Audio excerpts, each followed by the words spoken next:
अस्सलाम वालेकुम जी, मैं हूं मुदस्सिर शरीफ। आज 24 फरवरी 2025 और पीर का रोज़ है। आज की अपडेट जो है आपके साथ डिस्कस करते हैं। सबसे पहली खबर की अगर बात की जाए तो सीनियर वकील अख्तर हुसैन जो हैं जुडिशल कमीशन ऑफ पाकिस्तान की रुकनीत से मुस्तफ़ी हो गए हैं।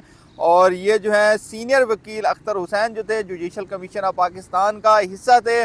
और जुडिशल कमीशन ऑफ पाकिस्तान जो है जो जजेस की तैनाती के हवाले से एक कमीशन है, उसमें 13 रुकनी ये कमीशन है बुनियादी तौर पे। और जिसमें अगर बात की जाए तो 2 MNAs शामिल हैं, 2 सेनेटर्स शामिल हैं, उसके साथ 3 जो है मोस्ट सीनियर जजेस फ्रॉम सुप्रीम कोर्ट जो है इसका हिस्सा हैं, जिनमें जस्टिस याहिया अफरीदी की जो कि चीफ जस्टिस ऑफ पाकिस्तान है। उसके बाद अगर बात की जाए जस्टिस मंसूर अली शाह और जस्टिस मुनीब अख्तर जो है वो इस कमीशन का हिस्सा है। उसके बाद अगर बात की जाए तो इस कमीशन में तो वफाकी वज़ीर कानून जो है आज़म नज़ीर तारड़ भी इस कमीशन का हिस्सा है। उसके बाद अगर बात की जाए अटारनी जनरल पाकिस्तान वो भी इस कमीशन का हिस्सा है। उसके साथ जो है सुप्रीम कोर्ट का जो आइनी बेंच है उनके जो सरबराह हैं जस्टिस अमीनुद्दीन खान वो भी इस कमीशन का हिस्सा है। इस हवाले से अगर इसका थोड़ा सा बैकग्राउंड आपके साथ डिस्कस करें तो ये सारा मामला हुआ क्या है जिसकी वजह से जो है अख्तर हुसैन जो हैं जो जुडिशल कमीशन ऑफ पाकिस्तान का हिस्सा थे वो मुस्तफ़ी हुए हैं। इस सारी सूरत हाल को जानने के लिए 10 फरवरी को हमने आपके साथ आपको स्टोरी शेयर की थी जो कि सुप्रीम जुडिशल कौंसिल का इजलास होना था।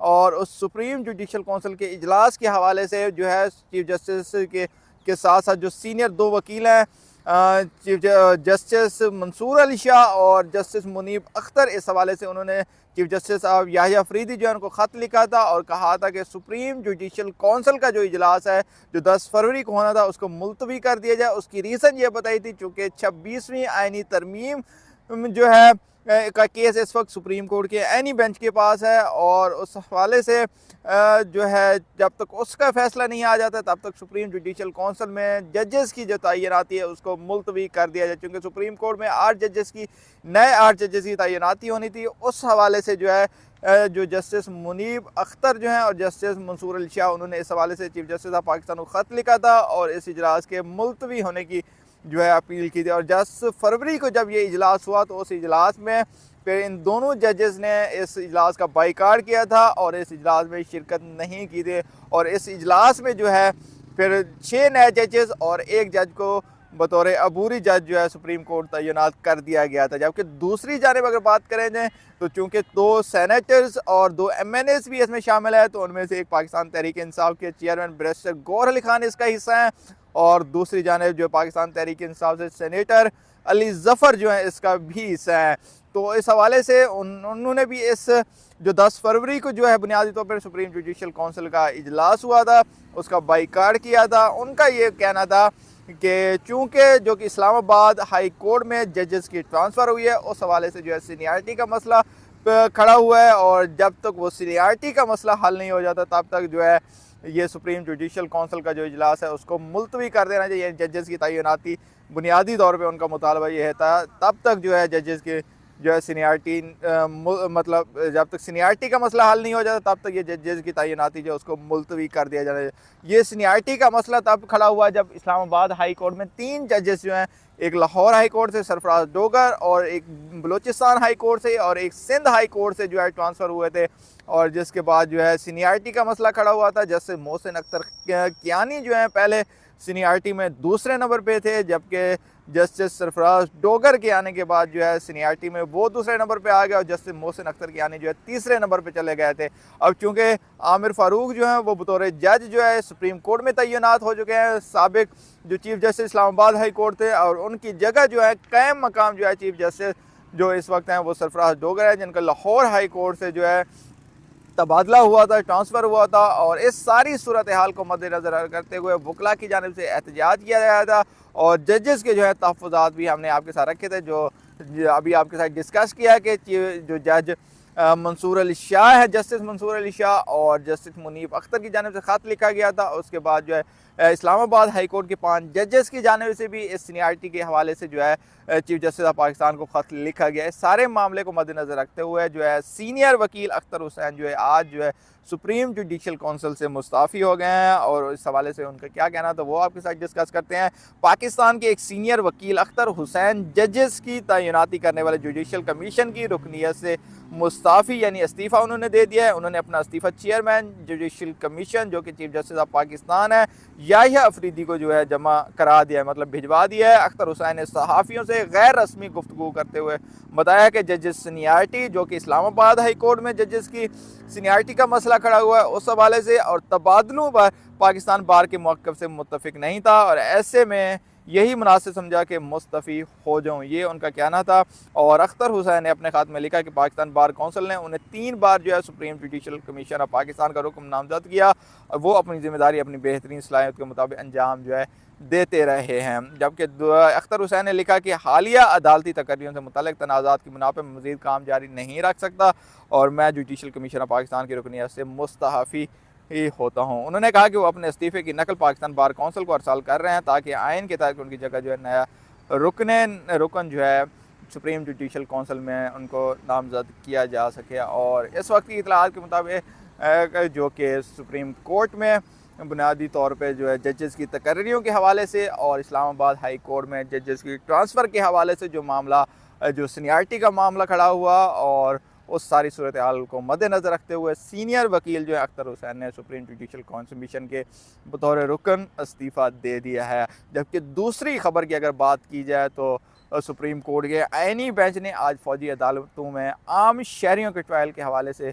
जो है समाअत की है, केस की समाअत की है। इस हवाले से क्या अपडेट्स हैं, इस हवाले से मुसलसल हम आपको अपडेट्स दे रहे हैं। जो भी अपडेट इस हवाले से, चूँकि ये मुसलसल के लगा हुआ है सुप्रीम कोर्ट के आइनी बेंच में, और जस्टिस अमीनुद्दीन खान जो है इसकी सरबराही कर रहे हैं, और हम मुसलसल जो है इस हवाले से आपको अपडेट्स दे रहे हैं कि इसमें क्या जो है अपडेट्स सामने आ रही हैं। इस हवाले से अगर अपडेट्स आपके साथ रखें तो सुप्रीम कोर्ट में जस्टिस अमीनुद्दीन खान की सरबराही में 7 रुकनी आइनी बेंच ने फौजी अदालतों में सिविलियन के ट्रायल के खिलाफ इंट्रा कोर्ट अपील पर समाअत की, जिस दौरान बानी पीटीआई के वकील उज़ैर भंडारी ने दलाइल दिए।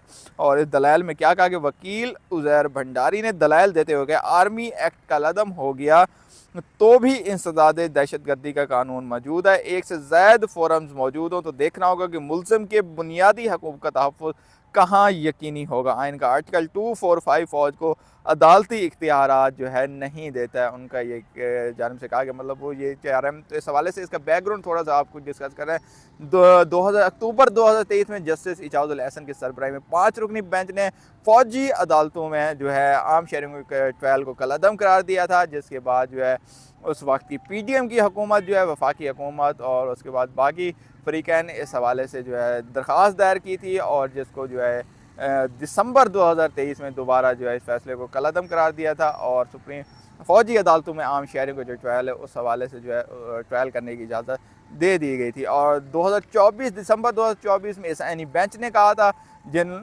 मतलब शहरियों को आम शहरियों को सज़ाएँ होती हैं उन्हें सज़ाएँ दी जाएँ, और जिनको नहीं होती उनको जो है उनकी सज़ाएँ माफ़ कर दी जाए, मतलब जो केस है उनको बरी कर दिया जाए।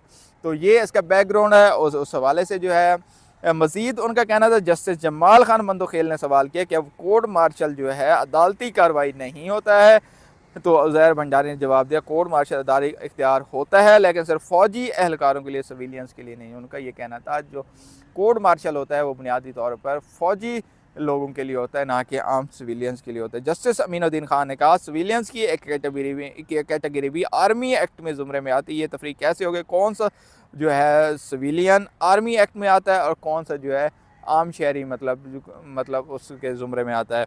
तो इस हवाले से जस्टिस जमाल खान मंदोखेल ने रिमार्क दिया आइन में फ़ौज को 2 तरह के इख्तियार दिए गए, एक इख्तियार दिफा का और दूसरा सिविल हुकूमत की मदद करने का। ये 2 इख्तियार जो है उनकी जानिब से कहा गया कि फ़ौज को जो है बुनियादी इन 2 इख्तियारात जो है दिए गए। जस्टिस अमीनुद्दीन खान ने कहा आर्टिकल 245 वाली दलील मान लें तो फ़ौज अपने इदारों का दिफा जो है कैसे करेगी। GH के ऊपर हमला हो तो क्या आर्टिकल 245 के नोटिफिकेशन का इंतज़ार किया जाएगा। इस हवाले से इमरान खान के वकील ने जवाब दिया कोई गोलियां चला रहा हो तो दिफा के लिए किसी की इजाज़त नहीं लेना पड़ती, जब हमला हो तो पुलिस और फौज समेत तमाम इधर हरकत में आते हैं।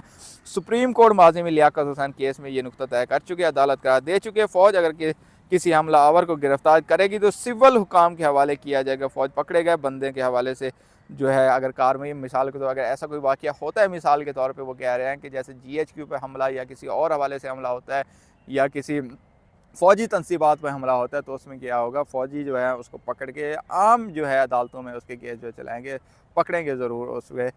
और उस हवाले से जो है फर्दर अगर बात करें तो जस्टिस नईम अख्तर अफगान ने सवाल किया, अगर फ़ौजी और सिविलियन मिलकर ऑफिशियल सीक्रेट एक्ट की खिलाफ वर्जी करें तो ट्रायल कहाँ होगा।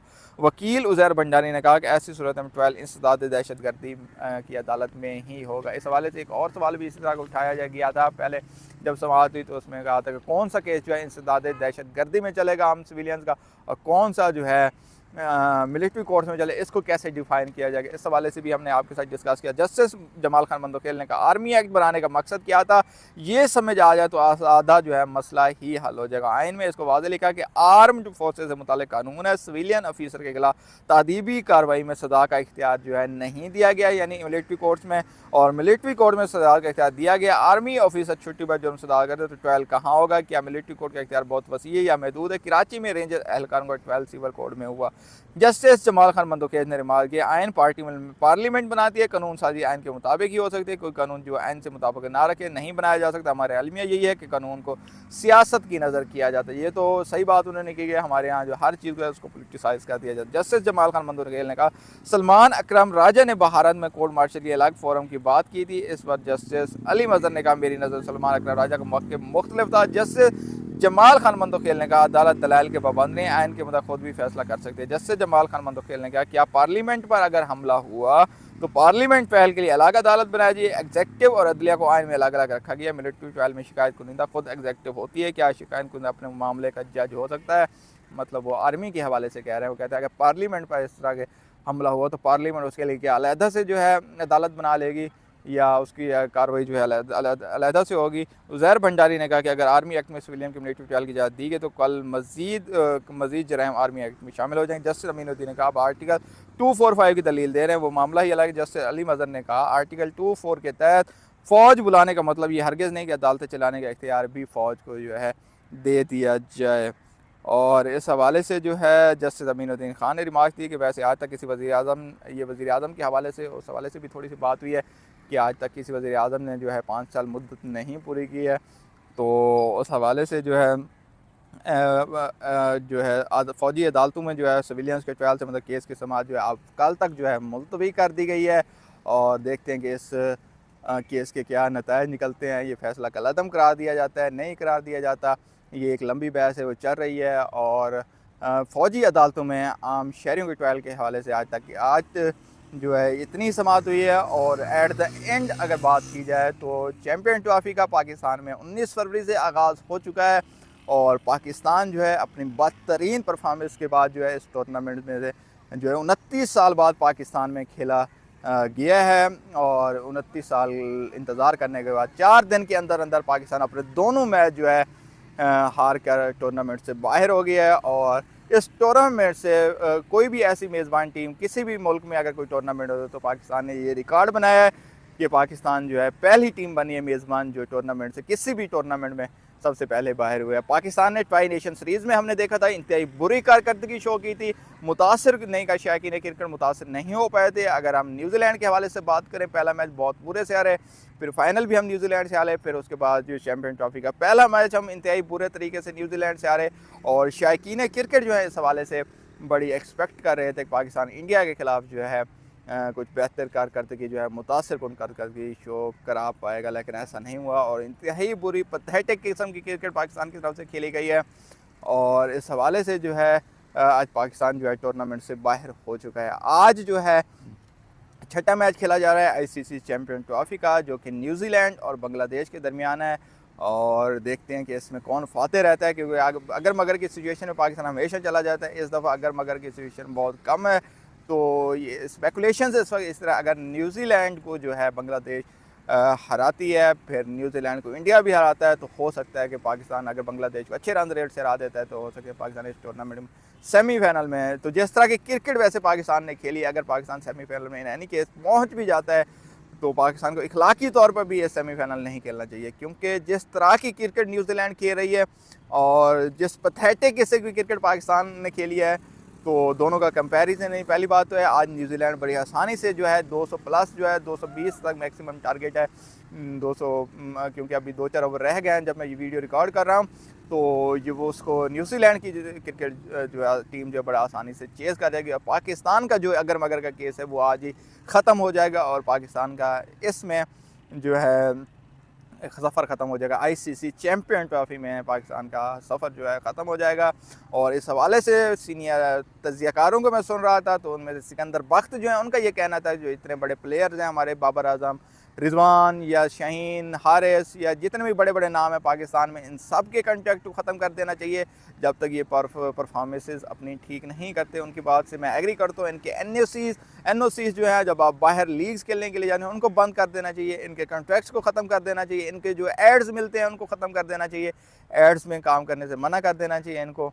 और जब तक ये परफॉर्मेंस जो है आपने इनको हाइप दी हुई है इतनी, और हर दूसरे दिन में आप देखें बाबर अब एड में आया हुआ है, शाहीन अफरीदी जो है आपका प्रीमियम फास्ट बॉलर है, और अगर इंडिया के मैच में आपका प्रीमियम फास्ट बॉलर जो है पहले 5 ओवर में 42 रन देगा तो फिर आप खाक मैच में जीतेंगे। हारिस रऊफ़ की कारकर्दगी देख लें, नसीम शाह की कारकर्दगी आप देख लें, तो बिल्कुल भी पाकिस्तान जो है पिछले कुछ मैचेस से मतलब आउट ऑफ फॉर्म नज़र आ रही है। यहाँ बाबर आजम की बात ज़रूर होती है कि बाबर आजम पाकिस्तान का प्रीमियम बैटर है, तो उनको परफॉर्म करने, या शाहीन पे क्यों नहीं बात हो सकती, या हारिस रऊफ़ पे क्यों नहीं बात हो सकती, क्या इनका कोई मुतबादिल नहीं है? और तो देखते हैं कि क्या आगे पाकिस्तान में अब होता है, क्योंकि जब से मोहसिन नकवी साहब आए हैं आपके चेयरमैन पीसीबी, हम तीसरा टूर्नामेंट खेल रहे हैं और तीनों के तीनों टूर्नामेंट में हम पहले ही राउंड से बाहर हो गए। इसमें मैं ये नहीं कह रहा, क्योंकि जब आप सियासत को इंडल्ज करते हैं किसी भी उस इदारे में तो वो तबाह हो जाता है। पाकिस्तान में आप देख रहे हैं जितने बुरी इस वक्त पाकिस्तान की इकॉनमी की या पाकिस्तान की एज अ मुल्क जो सिचुएशन है, उससे आप पाकिस्तान की टीम से अंदाज़ा लगा सकते हैं कि क्या सूरत हाल है पाकिस्तानी मुल्क की। उससे बहुत बुरी सिचुएशन जो है पाकिस्तानी टीम की है इस वक्त। आप चैम्पियन अभी की 25 वाली चैम्पियन ट्रॉफी में हम फर्स्ट राउंड में गए, आप 2023 वाले वर्ल्ड कप में जो है बाबर आजम की कप्तानी में आप वहाँ पे पहले राउंड से इंडिया से बाहर हो गया। उसके बाद आप 2024 में जो आईसीसी का T20 वर्ल्ड कप हुआ वहाँ यूएसए से हार गए। तो आप जो है मुसलसल तीन अभी जो है बड़े टूर्नामेंट्स में आप पहले राउंड से बाहर हो गए। और पाकिस्तान की टीम जो है एज अ बॉलिंग साइड अगर बात की जाए, एज अ बैटिंग साइड की जाए, या एज अ फील्डिंग साइड अगर भी, कल आप देख सकते हैं शुभमन गिल का जिस तरह खुशदिल शाह ने कैच छोड़ा, या फिर श्रेयस अय्यर का जो फिर कैच छोड़ा सऊद शकील ने, तो उससे देख सकते हैं कि क्या पाकिस्तानी टीम किसी भी टूर्नामेंट में इस मौजूदा फॉर्म को लेके पाकिस्तान आगे जाने के अहल है या नहीं है। तो देखते हैं कि क्या सूरत हाल आगे बनती है। पाकिस्तानी टीम में सर्जरी होती है नहीं होती, इन सब को चाहिए डोमेस्टिक क्रिकेट, क्योंकि ये एक्सपर्ट्स को मैं सुन रहा था कि उनका ये है कि इन सब प्लेयर्स को अब जाके डोमेस्टिक खेलनी चाहिए, ख़ासतौर पे शाहीन अफरीदी को, क्योंकि वो 4 ओवर्स के बॉलर कि पहले 4 से 5 ओवर बहुत अच्छे कराते हैं, फिर उसके बाद उनको जो मार पड़ती है डेथ ओवर्स में, हारिस रऊफ़ को देख लें, नसीम शाह को देख लें, आउट ऑफ फॉर्म बिल्कुल नज़र आए हैं और बिल्कुल ही उनका रिदम जो है नहीं नज़र आया। तो इनको जाके डोमेस्टिक खेलनी चाहिए। डोमेस्टिक के बाद जाके आके फिर अगर ये परफॉर्मेंस देते हैं तो फिर उसके बाद टीम में शामिल कर लेना चाहिए, वरना उनका ये मानना है कि इनको टीम से बाहर निकालें। ये पाकिस्तानी क्रिकेट टीम से बड़े नहीं हो गए हैं और नए लड़कों को जो है इस टीम का में मौका देना चाहिए। ये थी आज की तफसीलात। मज़ीद तफसीलात के लिए हमारे चैनल को सब्सक्राइब कीजिए। इजाज़त दीजिए। अल्लाह हाफ़िज़।